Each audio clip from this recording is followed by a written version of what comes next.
오늘은 삶이 절망스러울 때 이런 제목으로 하나님 말씀을 전하겠습니다. 사람이 살다 보면 형통할 때가 있습니다. 하는 일마다 잘 될 때가 있습니다.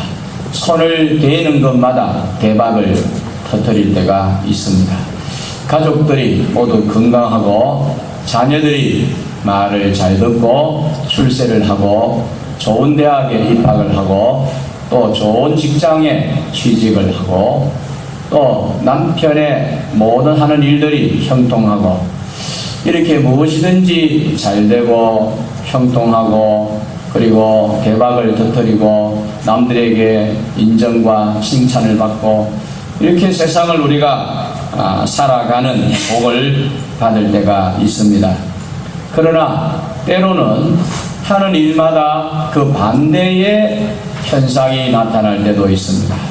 하는 일마다 막히고 혹은 절망적인 상황을 맞이할 때도 있습니다. 마치 거센 풍랑을 맞이한 것 같이 요동하지 아니하고 조금도 진전을 못하는 이 상황을 어떻게 해결해야 좋을지 전혀 감도 잡히지 아니하는 이런 환난과 역경의 자리에 처할 때도 있습니다. 하는 일마다 안 풀리고 막혀서 또 답답하여 소리를 지를 수밖에 없는 그런 절망적인 순간을 만날 수도 있다는 것입니다. 이것이 인생사요, 세상에 사람들이 살아가는 이치입니다. 이런 일도 있고 저런 일도 있는 것입니다. 예수님 당시에 살아가던 사람들도 역시 마찬가지였습니다. 오늘 본문 말씀 이 속해 있는 누가복음 8장을 보게 되면 네 가지 사건이 거기에 나타나는데, 첫째 사건은 제자들이 예수님을 모시고 갈릴리 바다를 건너가다가 풍랑을 만난 사건이었습니다. 예수님과 함께 떠난 여정 속에도 거센 풍랑이 있었습니다. 예수님과 함께 가면 모든 것이 형통할 것 같은데 예수님이 잠들어 있을 때 제자들은 그들에게 불어닥친 거센 풍랑 앞에 속수무책이었습니다. 그래서 할 수 없이 다급한 음성으로 예수님을 깨울 수밖에 없는 절망적인 상황을 주님과 함께 동행하는 삶 속에서도 만났다는 것입니다. 제자들 가운데는 수십 년을 바다 가운데 산 사람들이 거기에 다수 포진해 있습니다. 갈릴리 바닷가에서 업으로 잔뼈가 굵은 사람들입니다. 갈릴리 바다 형편, 그리고 언제 풍랑이 일어나는지, 그리고 어떠한 형편에서 그들이 어떻게 행동해야 될 것인지에 대한 너무나도 많은 노하우를 가지고 있는 사람들이지만 그들도 속수무책으로 어려움을 호소할 수밖에 없는 그런 상황도 그들이 겪었고 결국에는 예수님을 깨우고야 그 문제가 해결이 됐습니다. 두 번째로는 26절 이하에 보면 그라사 귀신 들린 사람의 사건이 거기에 나타납니다. 그는 군대 귀신에 사로잡혀서, 군대 귀신이라고 하는 것은 귀신이 한두 마리가 아니라 수천, 수백의 귀신에게 사로잡혀 억제당하고 있는 사람을 가리킵니다. 그는 이 군대 귀신에 사로잡혀서 아주 사람 같지 않은 그런 고난 중에 살아가는 사람이었는데, 역시 이 사람의 이 정말 사람으로서는 해결할 수 없는 이 문제도 예수님을 통하여 그는 자유함을 누리게 된 사건이 8장에 나타나고 있습니다. 세 번째 사건은 야이로, 회당장 야이로의 12살 된 딸이 사망하는 사건입니다. 40절 이하에 등장을 하는데, 나이 드신 노인네가 세상을 떠나는 것은 자연스럽고 순서에 따른 일 같지만은 12살밖에 되지 아니한 초등학교 5학년에 불과한 어린 딸이 세상을 떠난다는 것은 자연스럽지 못하고 성경을 읽는 우리들의 마음도 아프기가 그지없습니다. 이러한 사건이 세 번째로 나타나고, 그리고 그 사건 사이에 속해 있는, 즉 12년 동안 혈류증을 앓던 여인이 예수님께서 회당장 야이로의 집으로 가는 도중에 그 사건이 거기에 나타납니다. 이 여인은 12년 동안 멈추지 않는 출혈로 인하여 많은 의원을 찾아다녔지만 병을 고치지를 못했다고 성경은 말씀하고 있습니다. 수많은 재산을 다 허비했는데 아무런 효과가 없었습니다. 오히려 병이 더 중하여져서 세상의 그 누구도 이 여인에게 도움이 되지 못하는 절망적인 상황에 처해 있던 여인의 이야기가 거기에 나타납니다.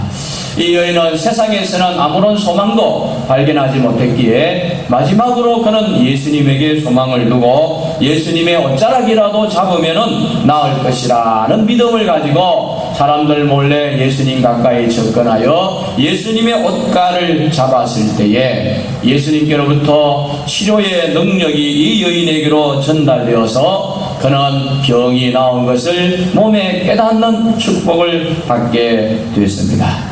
이들이 처한 상황과 고통, 이 네 가지 사건이 나타나는데 여기에 나오는 모든 상황과 고통은 다 다릅니다. 그러나 동일한 점은 모두가 그로 인하여 절망 가운데 빠져 있었다는 것입니다. 뼈를 타다 풍랑을 만난 제자들도 그렇고 군대의 귀신에 들려서 무덤 사이에 거하던 그 사람도 그렇고 또 딸의 병으로 인하여 절망에 처해 있던 그 여인도 그렇고 자신의 몸에 10수년간 질병을 키우며 살아왔던 여인의 경우도 그렇고 모두가 다 절망 가운데 자기 힘으로 그 문제를 극복할 수 없었다는데 공통점이 있습니다. 또 하나 공통점은 뭐냐? 자기 힘으로 그렇게 해결할 수 없던 그 문제가 예수님을 통하여 문제 해결이 되었다고 하는 사실입니다. 이 네 종류의 사건과 그 속에 등장하는 이 사람들의 이야기는 남이 아니라 바로 이 세상을 살아가고 있는 오늘 우리들의 이야기이기도 하고 또 그 속에 등장하는 사람들은 바로 저와 여러분들이기도 합니다. 살다 보면 우리 가정과 사업에 거센 풍랑이 불어닥칠 때가 있습니다. 갈릴리 호수 한복판에서 불어온 거센 바람으로 풍랑의 배가 이리저리 흔들리며 파선의 위기에 처하여 다급하게 주님을 깨웠던 그 제자들의 이야기가 오늘 우리들의 이야기일 수도 있다는 것입니다. 우리의 안방에도 이런 거센 풍랑이 불어닥쳐서 정말 어떻게 했으면 좋을지 몰라 온 가족이 눈물을 흘리는 경우도 우리의 살아가는 이 삶 속에 있을 수가 있습니다. 또 살다 보면 악령의 역사로 우리의 삶이 고통받을 때도 있습니다. 그라사 귀신 들린 사람의 경우처럼 악령에 사로잡혀 헤어나지 못하는 경우를 우리 주변에서 또한 찾아볼 수 있습니다.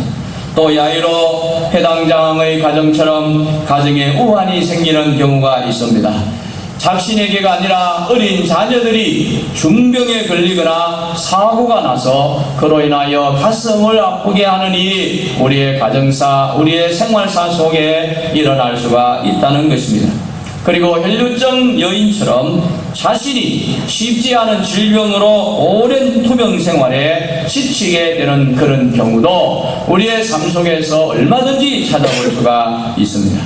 그런데 중요한 것은 이 모든 힘든, 이 모든 어려운, 우리 힘으로 도저히 해결하기 곤란한, 그리고 포기한, 그리고 손을 들고야만 이런 모든 문제가 해결되고 새로운 축복의 문을 여는 열쇠가 있는데 그분이 바로 예수님이라는 사실입니다. 할렐루야. 이 네 가지 사건 모두가 만약에 우리에게 닥친다고 가정해 볼 때에 과연 얼마나 고통스러울까 능히 짐작할 수 있는 사건입니다. 풍랑의 문제나 악령의 문제나 혹은 자녀에게 닥친 문제나 혹은 자신에게 닥친 문제나 어느 하나도 만만하고 쉬운 것이 없습니다.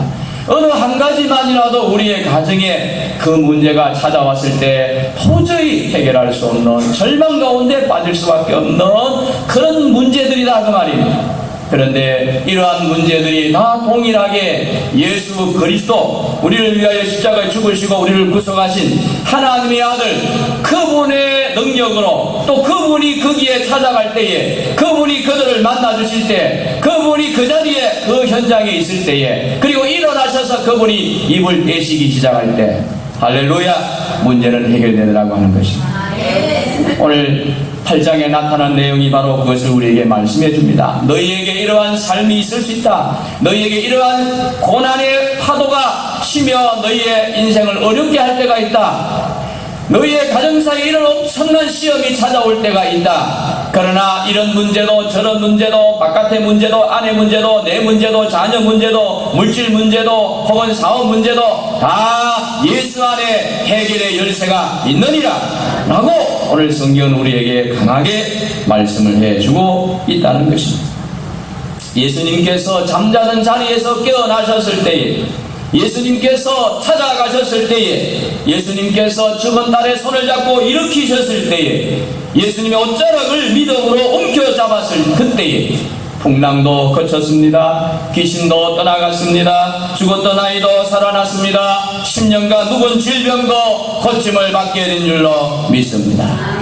이와 같이 어떤 가정의 문제, 어떤 생활의 문제, 어떤 사업의 문제도 다 예수님 안에 해결되는 역사가 있느니라. 오늘 성경은 우리에게 그것을 강하게 말씀을 해주고 있기 때문에 우리가 이 말씀 읽을 때에 야, 참 고생했겠다, 많이 힘들었겠다, 많이 어려웠겠네, 시급했겠네, 이것으로 그치는 것이 아니라 오늘 우리의 가정에 이러한 문제가 닥쳤을 때에 나도 예수님을 통하여 이 문제를 해결할 수 있다, 이런 믿음으로 이 말씀을 받고 은혜 가운데 여러분 절망이 찾아왔을 때, 고난의 문제가 우리의 방문을 두드렸을 때 이미 알고 있는 이 해결의 열쇠로 그 고난의 문을 열고 축복의 길로 나아가는 우리 모두가 되시기를 주의 이름으로 축원합니다. 오늘 이 네 가지 사건 가운데 특별히 저는 이 혈류병, 마지막에 나오는 혈류병 여인의 경우를 통해서 하나님께서 우리에게 주시는 교훈이 뭔가를 몇 가지로 생각하고자 합니다.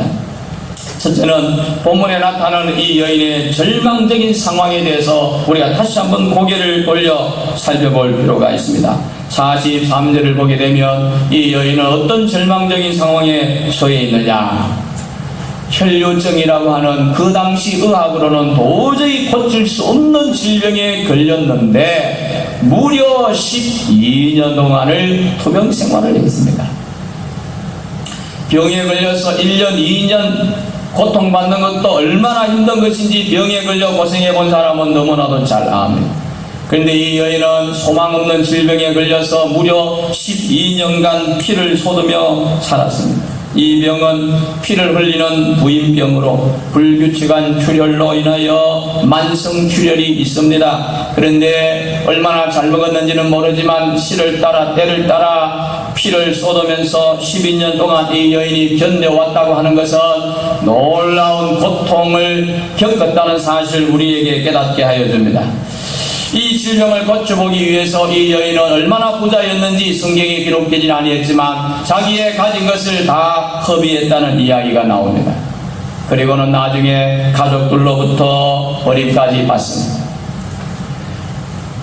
3년 병에 효자 없다는 말이 있어요.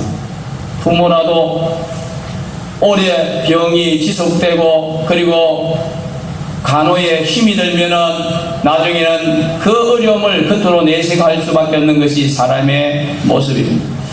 이 여인도 너무나도 오랜 투병으로 인하여 돈도 잃어버리고 심지어는 가족들의 사랑도 잃어버렸습니다. 사람들에게도 버림을 받았습니다. 또 사회적으로 그 당시 이 혈류증은 부정한 병이라고 여겨졌기 때문에 격리된 삶을 살아왔어. 가족들이 함께 지내고 싶어도 사회가 용납하지 아니하는 병이었기 때문에 어쩔 수 없이 또 가족들과 떨어져 생활해야만 했던 병이기도 합니다. 몸은 아프고 피는 솟고 돈은 떨어지고 가족들은 외면하고 어느 하나 이 여인에게 희망이 없었습니다. 어느 하나라도 그 마음의 위로를 받을 만한 그런 상황이 그 여인에게 남아있지를 아니했습니다.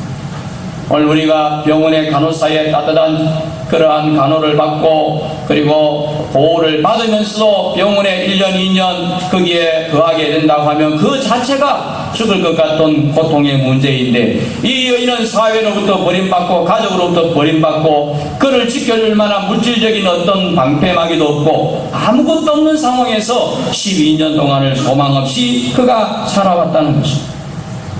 이 여인에게 과연 남아있는 것이 뭐냐? 아무것도 없습니다. 그의 인생에 대한 아무런 설계도 없고 소망도 없고 비전도 없고 그야말로 죽지 못해 사는 삶이었을 것입니다.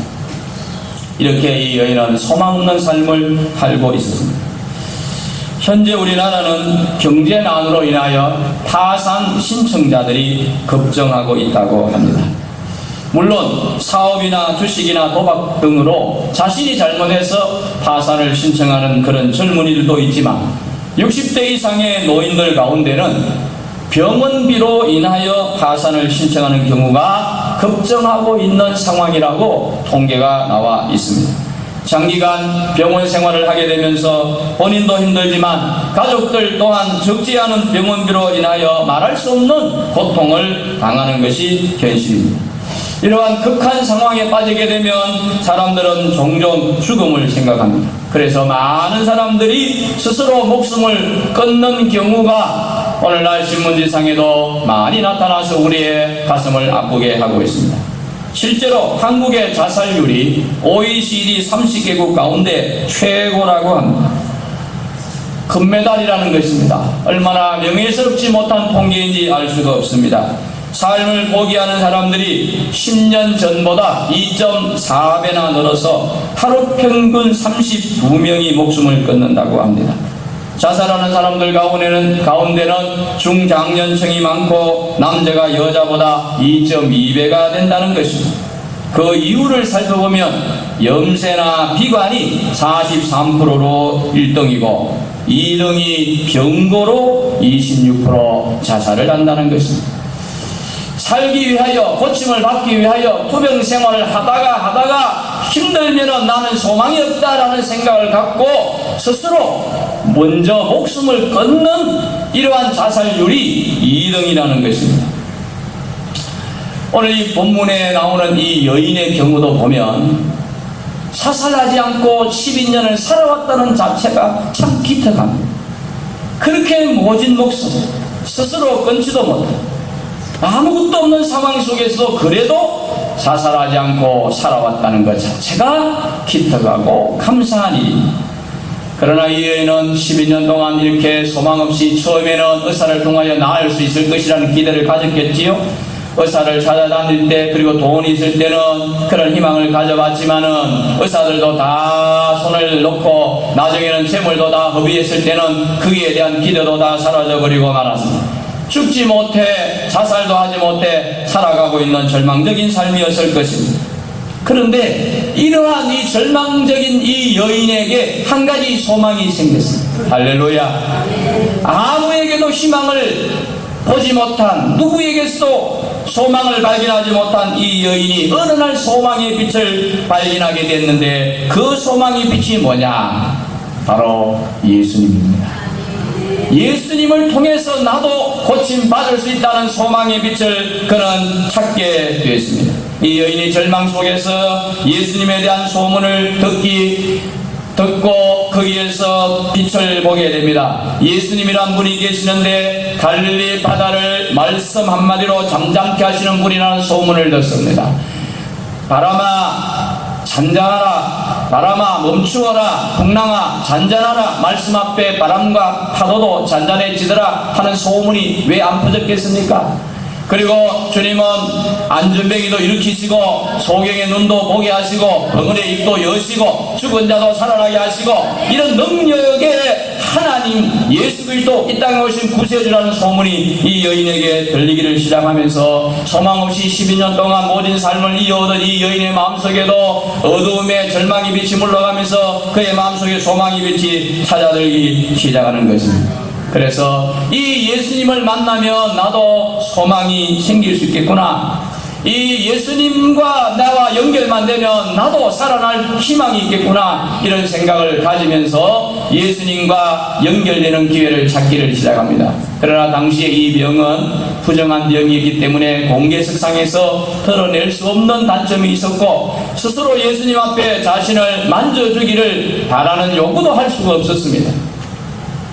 그랬더니 여인은 어떻게든지 예수님을 통하여 고침받기를 원해서 예수님 몰래 뒤로 가서 예수님의 옷자락만 잡아도 회복될 수 있을 것이라고 하는 마음속의 믿음과 소망을 가지고 예수님께 나아가서 믿음의 손을 내밀어 예수님을 옷자락을 잡았습니다. 그때에 주님께로부터 능력이 옷자락을 통하여 나와서 이 여인의 몸으로 들어가면서 이 여인의 12년 묵은 질병이 치료가 되게 되었습니다. 할렐루야. 옷자락에 능력이 있는 것이 아니라 옷에 무슨 대단한 치료의 권능이 있는 것이 아니라 능력의 하나님, 우리의 구주이신 예수님의 능력이 믿음으로 주님을 향하는 이 여인에게 능력으로 나타난 것입니다. 이와 같이 이 여인은 소망을 가지고 주님께로 나아갔더니, 그리고 예수님의 옷자락을 잡았더니 혈류증이 즉시 그쳤더라고 말씀하고 있습니다. 이와 같이 믿음으로 주님께 나갈 때에 우리의 문제가 해결될 수 있습니다. 할렐루야. 나는 부족하고 연약하지만 능력이 많으시고 권능이 한에 없으신, 지금도 살아서 역사하시는 하나님을 의지하고 믿음의 발로 주님 앞에 나아가서 그 앞에 엎드리고, 그리고 나에게 은혜를 달라고 고개 숙여 간절히 구할 때에 하나님의 능력은 지금도 얼마든지 우리에게 역사하실 줄로 믿습니다. 소경받으며도 믿음으로 눈을 뜹니다. 예수님께서 병자들을 고쳐주실 때 항상 동일하게 하신 말씀이 있는데, 내가 이 일을 할 줄을 믿느냐고 확인하시고 내 믿음대로 될지어다라고 말씀할 때 하나님의 능력이 그게 역사하셨습니다. 백부장도 역시 믿음으로 자기 하인의 병을 고쳤습니다. 딸이 흉악한 귀신 들렸던 가나안 여인 역시 예수님으로부터 믿음으로 문제 해결을 받게 됩니다. 주님께 나아가면 우리 가정에 이 어려운 문제가 반드시 해결될 수 있다는 믿음으로 예수님께 나아갈 때에 하나님의 능력은 그 사람 모두에게 나타났다는 것입니다. 에베소서 2장 8절을 한번 따라합시다. 우리가 믿음으로 말미암아 구원을 얻었나니 이것은 하나님의 선물이라. 우리가 구원 얻은 것도 믿음으로 구원 얻고, 우리 가정의 문제가 해결되는 것도 믿음으로 구할 때 하나님의 역사가 일어나게 되는 것입니다. 사도행전 4장 12절에도 보면 다른 이로서는 구원을 얻을 수 없나니 천하 인간의 구원을 얻을 만한 다른 이름을 우리에게 주신 일이 없음이니라.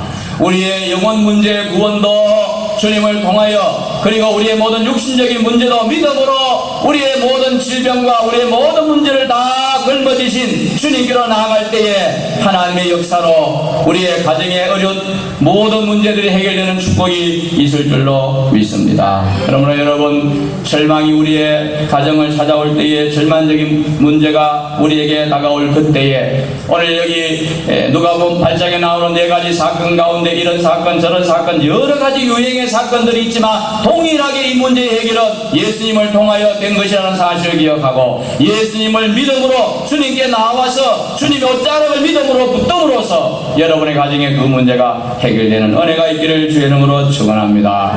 이렇게 문을 여는, 고난의 문을 열고 절망의 문을 여는 이 키가 우리에게 주어져 있고, 오늘 성경은 우리에게 그것을 말씀해 주고 있기 때문에 여러분, 어떤 어려움과 절망이 우리에게 찾아오더라도 그것 때문에 낙심하지 마시고, 이미 우리는 그것을 해결할 수 있는 해결 방법을 알고 있는 하나님의 사람들이기 때문에 여러분, 그 키를 가지고 망설이지 말고 믿음으로 나가서 그 문제를 해결하는 저와 여러분 되시기를 주의 이름으로 축원합니다. 세 번째로 여기 보면 예수님의 능력이 여인에게 어떻게 나타납니까? 예수님께서는 그 여인이 예수님의 옷자락을 만지고 병이 치료되었을 때에 뒤돌아서서 묻습니다. 누가 내게 손을 대었느냐라고 질문을 합니다. 제자들이 듣기로는 예수님의 이 말씀이 좀 황당하게 들렸습니다. 왜냐하면 그때 예수님을 주변에 에워싸고 있는 사람들이 많았기 때문에 밀고 땡기고 복잡하고 소란한 가운데서 아무 의미 없이 어떤 사람의 옷자락이 예수님에게, 어떤 사람의 몸이 예수님에게 스칠 수 있다는 겁니다. 그래서 뭐라고 말합니까? 사람들이 많이 오고 가다가 스쳐서 예수님 앞에 대인 것 같습니다. 그렇게 대답을 합니다. 그러나 예수님은 그게 아니라는 것입니다. 누군가 의도적으로, 누군가 믿음을 가지고, 누군가 예수님 앞에 일부러 찾아와서 예수님의 옷자락을 잡은 걸 주님이 아셨습니다. 그래서 예수님께서 누구냐 말하라고 합니다. 그때 이 여인이 속일 수 없음을 알고 주님 앞에 무릎을 꿇고 자신의 그 행동을 고백합니다. 죄송합니다. 나는 부정한 여인으로서 내가 남에게 손을 대면 안 되지만은, 그렇지만 내가 예수님의 옷자락만 만져도 살 줄로 알고 내가 만져서 내 몸에 이런 역사가 일어났는데 병이 치료되었고 건강해졌습니다. 할렐루야. 주님 앞에 자신에게 나타난 그 문제를 예수님께 이야기합니다.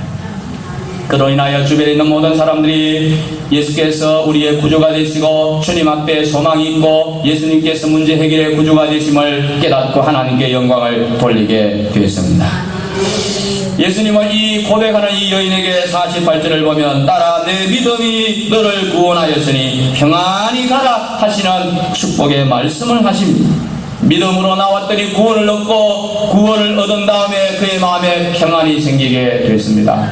사랑하는 성도 여러분, 우리의 마음에 사건으로 인하여, 문제로 인하여, 절망적인 일로 인하여 마음이 불안하고 고민스럽고 고통받고 괴롭지만 우리가 믿음으로 나아가면 하나님께로부터 해결의 역사가 일어나고 그로 인하여 우리의 마음이 평안해지는, 우리의 마음에 기쁨이 생기는 역사가 일어나게 되는 것입니다. 참된 믿음이 구원을 얻게 하고 그 구원이 결국은 우리에게 평안을 가져다 준다는 것입니다.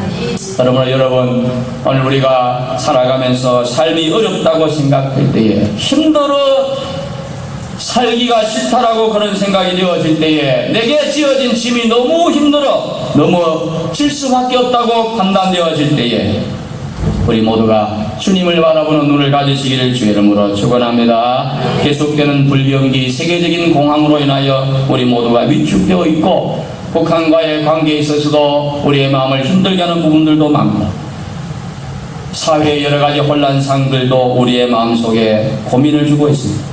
혹은 어떤 사람은 사업 문제로 인하여 고통을 받고, 어떤 성도는 자식 때문에 마음을 졸이며 괴로워하는 그런 성도가 있을 수도 있습니다. 오늘 이 누가복음 8장에 나오는 4가지 사건, 자기 문제 때문에, 자식 문제 때문에, 주변 문제 때문에, 영적인 문제 때문에, 육적인 문제 때문에 고통받는 성도들이 있을 수 있는데, 그러나 그 모든 어떤 문제든지 간에 예수님께서 가셨을 때에 자연적인 문제, 이 전체 이런 문제도, 그리고 영적인 문제도, 육신의 문제도, 나의 문제도, 자녀의 문제도, 또 우리 공동체의 문제도 예수님이 역사하실 때 다 해결되더라고 하는 말씀을 기억하고, 여러분 어떤 절망적인 삶을 만날지라도 우리가 가진 이 문제 해결의 키를 가지고 해결하시고 절망의 문을 열고 축복의 길로 나오는 저와 여러분 되시기를 주의 이름으로 축원합니다. 주님에게 소망을 주시는 은혜가 있기를 간절히 소원합니다. 믿음의 손을 내밀고 주님의 옷자락을 붙드시기를 축원합니다. 주님의 십자가를 붙들 때에 거기에 능력이 우리에게 임하게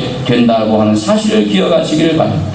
주의 능력을 믿고 손 내밀어 예수 그리스도를 붙들 때에 우리에게도 주의 능력이 임하여 해결되는 역사가 일어난다고 하는 사실을 오늘 본문이 우리에게 가르쳐주고 있으므로 이 말씀에 아멘하고, 여러분 믿음으로 나아가 문제의 해결자가 되시고 주님의 축복을 경험하는 우리 모두가 되시길 주의 이름으로 축원합니다.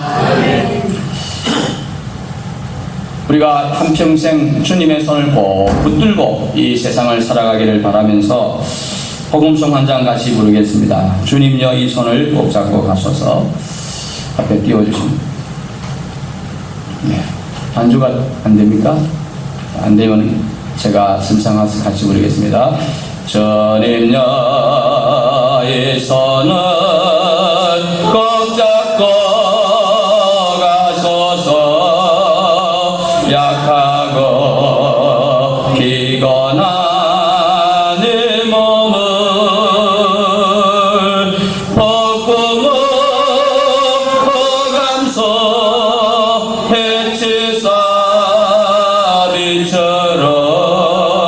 손잡고 날 인도하소서. 인생이 힘들고 고난이 겹칠 때 주님여 날 도와 주소서.